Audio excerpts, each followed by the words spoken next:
Today we are learning about 1E composite functions. So our learning intention is that we are learning about the nature of composite functions and requirements for them to exist. What you need to be able to do is find the rule of composite functions, which is f of g, so we call that fog or gof, understand the theory of defined composite functions, and finally restrict the domain in order for a composite function to be defined. So in short, what is a composite function? We can kind of think of it like a Hawaiian pizza. So if we have f of x is our pizza, g of x is our pineapple, f of g of x means that I'm putting the pineapple onto the pizza, whereas g of f of x means that I'm putting the pizza onto the pineapple. So it's really about putting one function, I know I'm using the word onto, but it should be into, I'm putting one function into another. And from that, we create a whole new pizza, like our Hawaiian or pineapple with pizza. GF of x. It's a bit of an interesting one. What we can do is kind of practice it with concepts that we already know. So we've already come across composite functions. It's just that we haven't really spent a lot of time thinking about what it means. So this function here, 3x plus 2 all squared, is an example of a composite function. Because what it tells us to do are two separate steps. So the first step is to multiply it by 3 and add 2. So that would be our inside function. And once I've figured that out, then I go ahead and square it. So as you can see, I've actually got a function within a function. My first function would be 3x plus 2, and then my second function is to square that above it. So if we were to complete this process for x is equal to 3, it would simply look like this. So step 1, I would multiply by the inside function, 3, and then add 2. So that will be 9 plus 2, which is 11. And then secondly, I'm going to go ahead and square it, which is our outside function. So that would be 121. From there, what we can see is that what we've actually done is we have input a function into our first machine, or rather function. So we can call that our f machine, and we have an output. And what happens to this output, it becomes the input for the second function, which is our g machine, and then we go ahead and square it, and we get our 121. So the idea is that I have an initial input, it gives me an output, which then turns into another input, and turns into a final output there. So the composition of two functions occurs when the output of one function becomes the input of the second function. And I know I'm saying these words over and over, but that's the whole idea. We have an output and we have an input of functions. So for example, f of x equals x squared and g of x equals 1 minus 2x, what we could see is that if we have this function fog f of g, which means f of g of x, I'm inputting g of x into the function f, it means I start writing the function f, and wherever I see an x, I'm going to input the function of g. So for example, I have f of 1 minus 2x. If I look at my function f of x, which is x squared, what I'm doing is I am simply inserting this into that function there. So whether I put it, or think about it as putting it into the x, or inputting it into the f of x, this is what it ends up looking like. So I've got my inside function 1 minus 2x, and my outside function is the squared.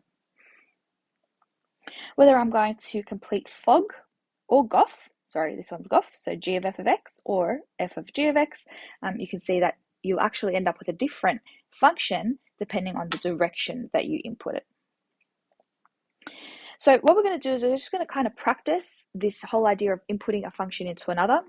And it's just like normal substitutions, things that we've already done. So if we have f of x is equal to x plus 2 all squared, if we think of f of 2, that means wherever I see an x, I'm going to put a 2. So I get 4 squared. If I have f of an a, same idea. Wherever I see x, I put a. Now if I have a plus 2, again, wherever I see x, I'm just going to put a plus 2. So that's going to give me a plus 4 all squared. And then I can see that it's the exact same thing with no matter what I try to put in. F of this function means that wherever I see x, I'm going to insert that.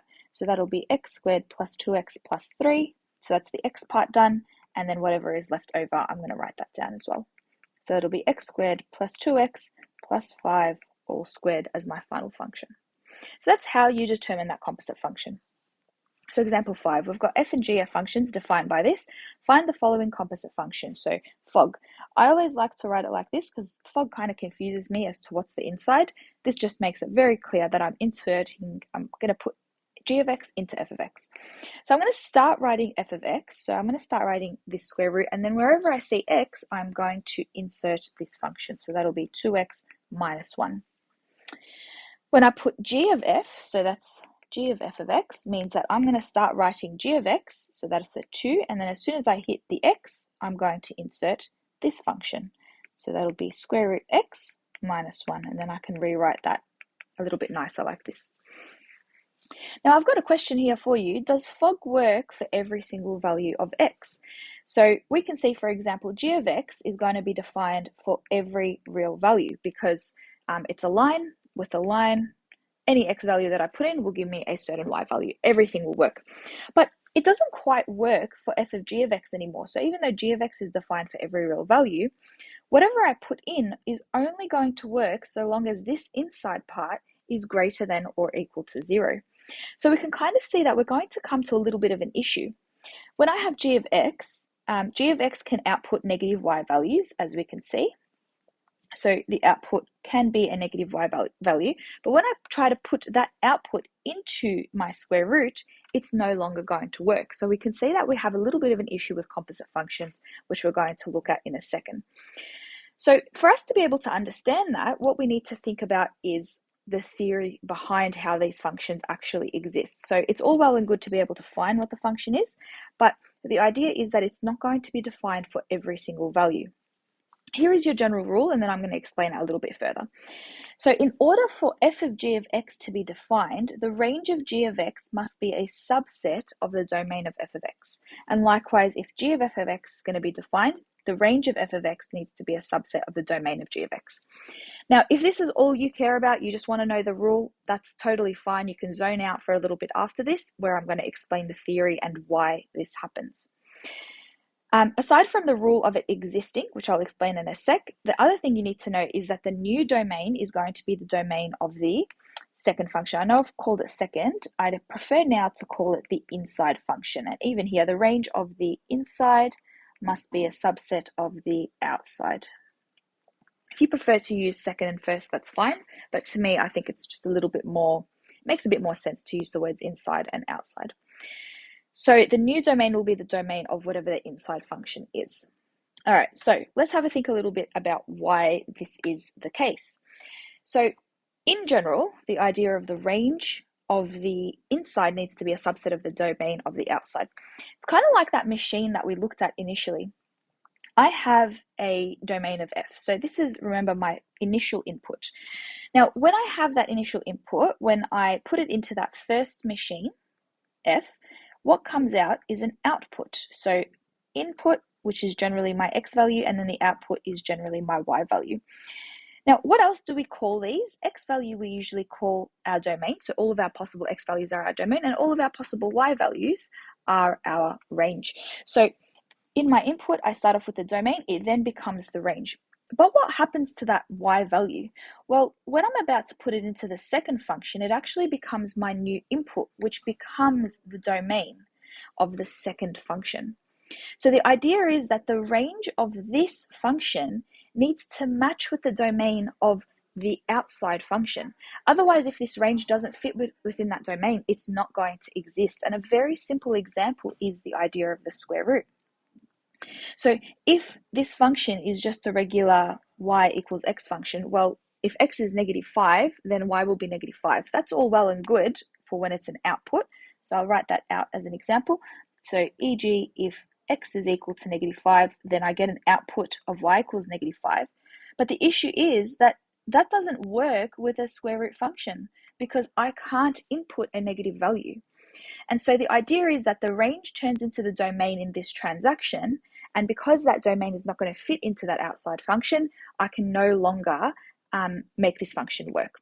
So that's the idea, that the domain turns into the range. Well, the domain gives me the range, which is the output, but then the range becomes the domain of the outside function, and if that's not going to work within the function, then my whole function simply does not exist. Now, if you feel like this theory is very confusing, please don't stress out. It's not crucial for you to understand, but of course, I always prefer for you to understand the theory behind why we do things. But if you don't really fully get it, this is the basic rule. And I'm sure as you practice it more and more, it'll make more and more sense. So how do we figure out whether it exists or not? This is a table that we use to help us out. So we've got our domain and range. You can write down your functions, f of x, g of x, whatever it might be. And as we said, we need the range of the inside function to fit inside of the domain of the outside function. It has to be a subset. It has to fit within it in order for that function to exist. Secondly, the domain of the new function will be the domain of the inside function. So this table here will help you to summarize this whole idea. Example 6.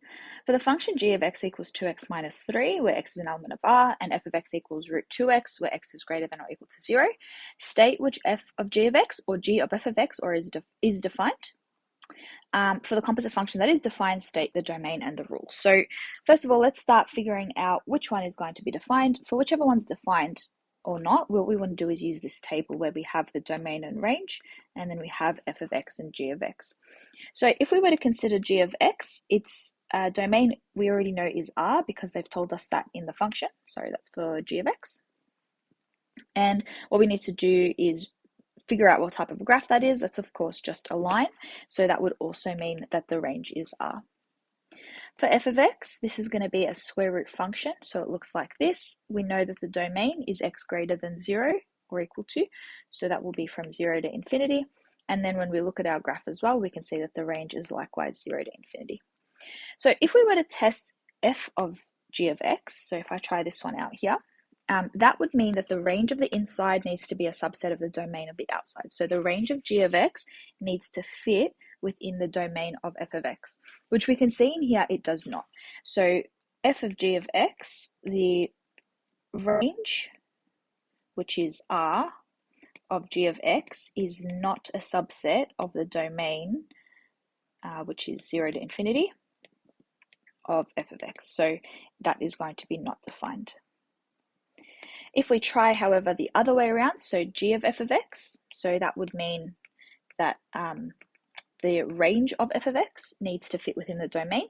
Let's try it out this way. So the range of f of x, we can see, is indeed a subset of the domain of g of x. So we'll have the range, which is 0 to infinity, of f of x, is indeed a subset of the domain, which is R, of g of x. So it is defined. And then part B says for the composite function that is defined, so that's just g of f of x, we need to state the domain and the rule. So for g of f of x, what we'll have is we're going to start writing g. So that's going to be 2, and then as soon as we hit x, we're going to substitute in f of x. So that is going to fit within there. So that'll be 2 root 2x, and then minus 3. And because it says the rule, that already tells me that I need to also state the domain, but it also tells me in this question that I should do that. So whenever we have the rule, we should always state the domain. So the domain in this case, the domain of any composite function, is the domain of the inside function. So the domain of g of x is going to be R. So that's going to be the domain of this function here. What we can see is in that first example, one of the functions is not defined. So what can we do to make it work? Well, what we can do is we can restrict the range so that it does fit. But when we talk about functions, we never talk about what the range is or restricting the range, but we talk about restricting the domain, which in turn will affect the range. So example 8, what we want to do is find g of f of x and then the domain of it as well. So I'm going to go ahead and fill out my table as always. So f of x is a line that looks like this. Again, the range of this is just going to be R, and the range will likewise be R. And then for g of x, it's a parabola, so it's going to look like this. The domain of this one is R, but the range is going to be from 0 to infinity. So in order for g of f of x to be defined, the range of the inside, which is f of x, needs to fit within the domain of the outside, which is g of x. So in this case, it actually does fit. That's totally fine. I think it's actually in the next example where we'll have to restrict. I mixed up my examples. So this works. That's all good. So I can go ahead and sketch this graph. Before I do that, I'm going to just find what the function is because that's going to help me sketch it. So g of f of x, I'm going to start writing g, and wherever I see an x, I'm going to substitute that in. So that's going to be x minus 1 all squared, and it works. So when I go ahead to sketch that, all I've done is I've moved the whole function to the left. The domain of this new function should be equal to the domain of the inside function, which in this case would be R. Example 9, if f of x equals x squared and g of x equals root 2 minus x and x is less than or equal to 2, find the largest domain of f such that g of f of x exists. And then we also need to find that rule describing it. So what we do need to check is that it exists, and if it doesn't exist, what we need to do is find the largest domain that will make it exist. So of course we're going to draw up our classic table.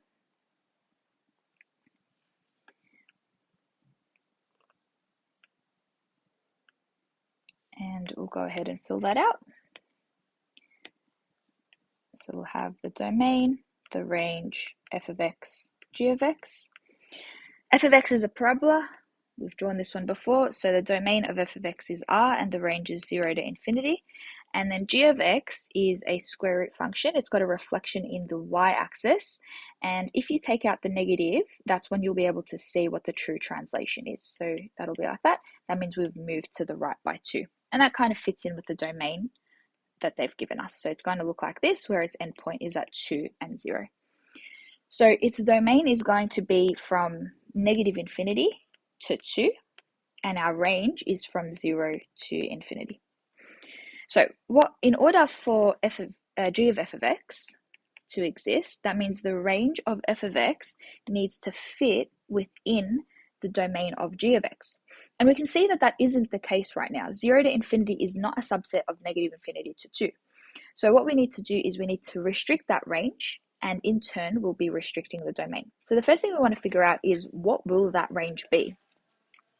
So if we go ahead and draw a number line, we can see that the graph of f of x, which I'll draw in pink, not necessarily the graph, but the domain, which is going to be from 0 to infinity. These are all the possible values that x can take. However, the graph of g of x, which I'll draw in green, that's going to be from negative infinity to 2. So I can see from this number line that the only values that can work is going to be from 0 to 2. I could go beyond the point. This one can go all the way to negative infinity. It's fine. So if this were, say, negative 1, that still fits. The graph here of f of x physically can't go beyond that 0 point because it's a parabola. So there are no values for it below 0. So it'll be the intersection of the two, which are the two values that I want. So what we want for the range instead is going to be from 0 to 2.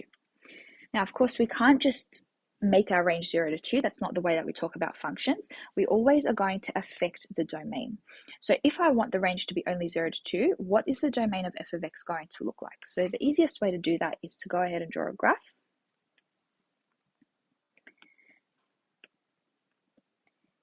Here's our parabola. And I only want the y values to reach from 0 to 2. So I only want this part of my graph here. Anything outside of that is not going to work.